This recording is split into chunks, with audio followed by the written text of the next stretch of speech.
Hello, my name is Mike Gerasymov. I work for Swire Bulk and Swire Shipping, and I'm going to speak about innovations today.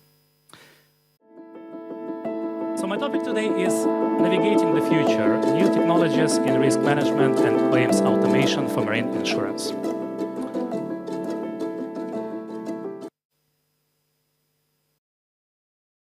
Let me take you on a little journey with me. First to the past, and then back to the future. Year 2007. You can see I'm still holding a pen because this is what was expected back then. But honestly, deep in my heart, I already wanted some innovations. I was an early adopter of all the technologies. I wanted to try all of them. And one of them was AIS. And this is how AIS looked back in 2007. You can see this old Windows here. It looks pretty old now. So I had one vessel on a time charter trip with me. You know, back then, it was quite common for ship owners to deviate for their own needs under the time charter. And I had that vessel on time charter trip from a very traditional ship owner. And one day I caught her. So captain was reporting really bad weather, extremely bad weather, and one position, but actually I saw the vessel was at the port doing their own stuff. So I made a screenshot. I saved that screenshot. I didn't claim immediately. I waited until the end of the voyage, until our delivery. I prepared my off-hire claim. I sent it to that traditional ship owner, and I attached a screenshot. Guess what the reaction was? The reaction was something like this. So what made it possible? Certainly data. There is a high chance, I don't know for sure, but there is a high chance that that was the very first claim like this in the history of shipping. What do we need for progress? Data is one thing, and we've got much more data since then. We're getting data from everywhere. What else do we need? Computational power. And we don't have any problem with it either. Back in 1965, one of the industry leaders, Moore, made an observation. It's not really a law, it's called law, but it's actually an observation that the number of transistors in an integrated circuit doubles every 2 years. And it's been more or less like that since then. So there is no problem with computational power either. What else do we need? We need algorithms. Where are they? Here. Now let's go through the space-time right to the future. Let me tell you a story of one incident that happened in 21-24, or if you wish, will happen. Everything started as usual. So one container started emitting smoke, and it was detected by smoke sensors. It was quickly isolated, and the fire was extinguished by an automated firefighting system. Then this caused certain damage to cargo. The extent of the damage was immediately assessed and reported by Survey IoT. I'll tell you more about that. The incident was classified as an ordinary shipping incident. This is important because non-ordinary shipping incidents are following another protocol, and the loss was automatically compensated to relevant parties by the STIC. STIC stands for Sea Transport Infrastructure Consortium. They used the TOIST fund for that. TOIST is a tax on inefficiency in sea transport. STIC created relevant records accompanied by supporting evidence and analysis within just 1 working day after the incident. That's all. The case is closed. Now, let me tell you how it is possible. And by the way, that's important. STIC spent 15.4 kilowatt-hour of renewable techno energy and 0 human hour for administration. IoT. IoT is an Internet of Things. It's not a new concept. It's known since 1985. So basically, it's a set of physical devices, sensors, that collect data from physical world. You can see in this container, we have all kinds of sensors like sound sensor, vibration, temperature, pressure, etc., etc. All these sensors collect all kind of information, all kind of data. What's next? We get the data, and the data goes to STIC. This is STIC, Sea Transport Infrastructure Consortium. You can see that this is a shipping system because he always keeps that little ship on his desk. Yeah. So what is STIC? STIC is an AI-powered universal system for users of sea transport infrastructure. Oh yeah, right. This is because of AI. Let me clarify. AI is not just the way to sell you rubbish. AI is actually a brilliant technology with an amazing history. Let me walk you through the history first. AI in principle has been known since ancient history. In 1950, a brilliant British mathematician, Alan Turing, came up with an idea of a test for machines, test for computers. And that test was supposed to answer a question if machines can demonstrate human intelligence. Another interesting milestone, in my opinion, is very important in the history, happened in 1997 when the absolute world champion in chess, Garry Kasparov, lost to computer, Deep Blue. It didn't mean that computer demonstrated human intelligence, but what it meant is that at least in some part of intelligence, computers became superior to humans. There were quite many attempts to pass Turing test with different chatbots, different computers. I like one particular case. Let me tell you more about this. It happened in 2014. A chatbot that pretended to be a 13-year-old boy from Odessa, Ukraine, achieved a very high success rate in Turing test. Why I like this particular test? Because I'm the actual boy from Odessa, Ukraine, and he was just pretending to be one. Now we have ChatGPT. There is no doubt that ChatGPT will pass Turing test with probably 100% success rate. So you can see the history. We are now at the very interesting moment in the history where computers are very close to demonstrate human intelligence, at least for Turing test. What's next? It's a little bit scary. It's called singularity. This is the moment when when artificial intelligence goes out of control. It becomes superior to every type of human intelligence. I keep asking myself, what is intelligence? Is human intelligence and artificial intelligence, are they the same? How to measure intelligence at all? I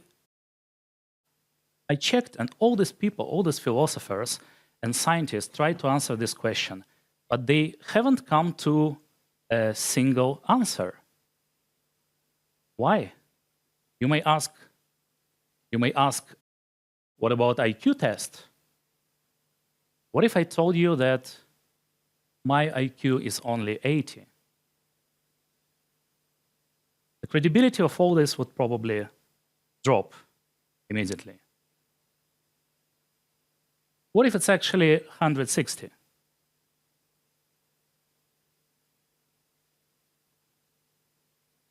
In fact, I never got tested, so my IQ kind of stays in a superposition today, like that famous cat. Meow? Or not meow? That is the question. And by the way, thanks to Mr. Schrödinger for providing one of his cats for this presentation. So the question that remains open is intelligence subjective or objective? Back to stick. Let me tell you a little bit more about it. The main features of the stick. It includes all users of transport infrastructure from carriers to shippers and receivers. It can remind you an old, good P&I club, but it actually covers much more. It covers all the participants, all the users of sea transport. It performs automatic investigations, analysis, and loss prevention. It provides unbiased judgment based on trained intelligence, mostly artificial intelligence, of course.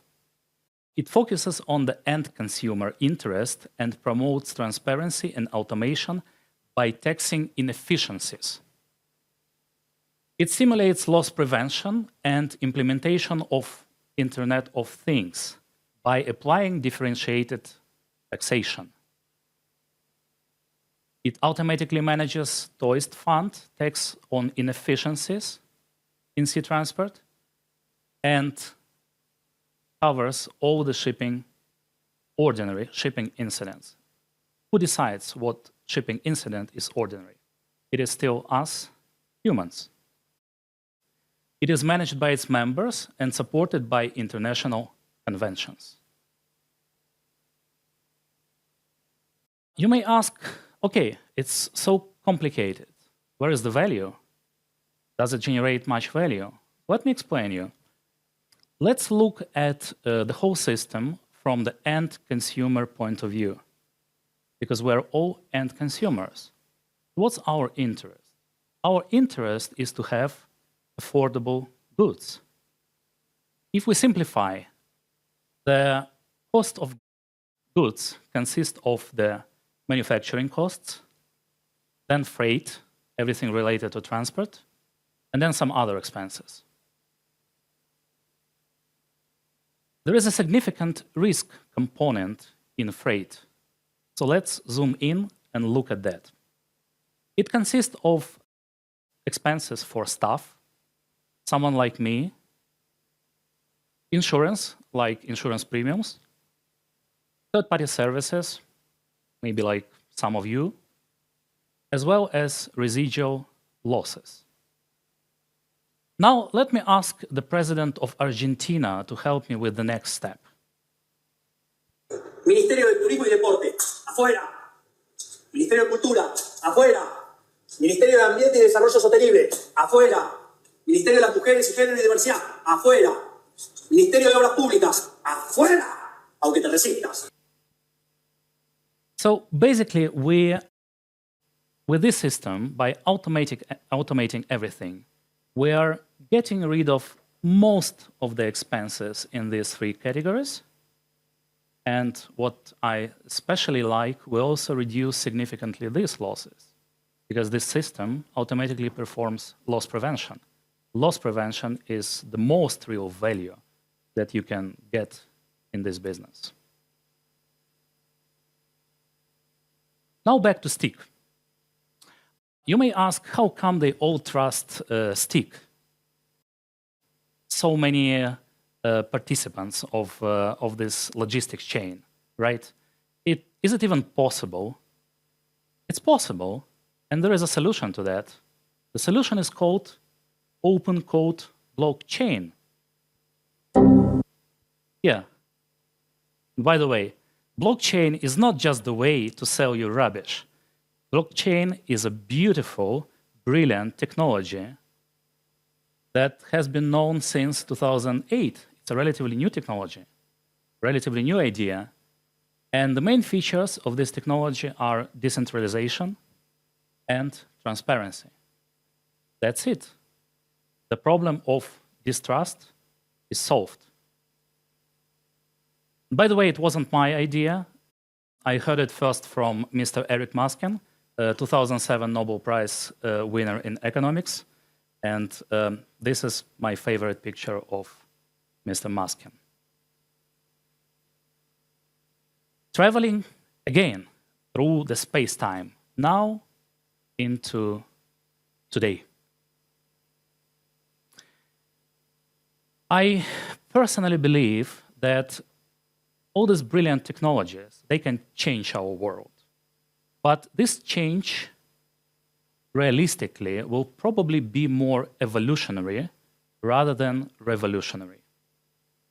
So there is a high chance that we will continue working like this for quite some time, and all these AIs and blockchains will be implemented locally in various parts of our jobs. And by the way, this is live streaming, so we can ask Mike a question. Mike, what do you think about artificial intelligence? Hi there. There is something in us humans that AI will never understand. For instance, they can't have fun. Or can they?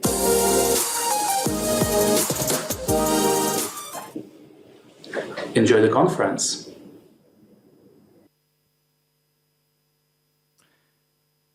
I would like to say thank you to the AI that helped me to draw all these beautiful pictures.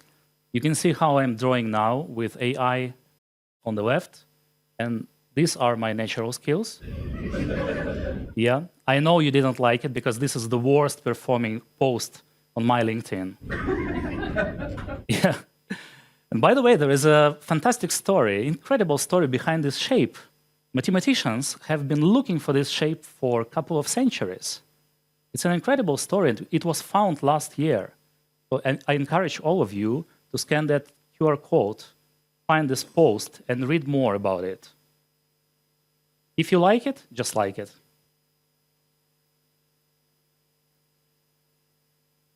You know, I believe that things like blockchain, AI, Internet of Things, they can make our life, our future, much happier and brighter. But there are other things that can ruin it. I'm talking about the war and hostility. I think we must build a friendly and safe world for our kids. To do that, you should dream on. Dream until your dreams come true. Thank you.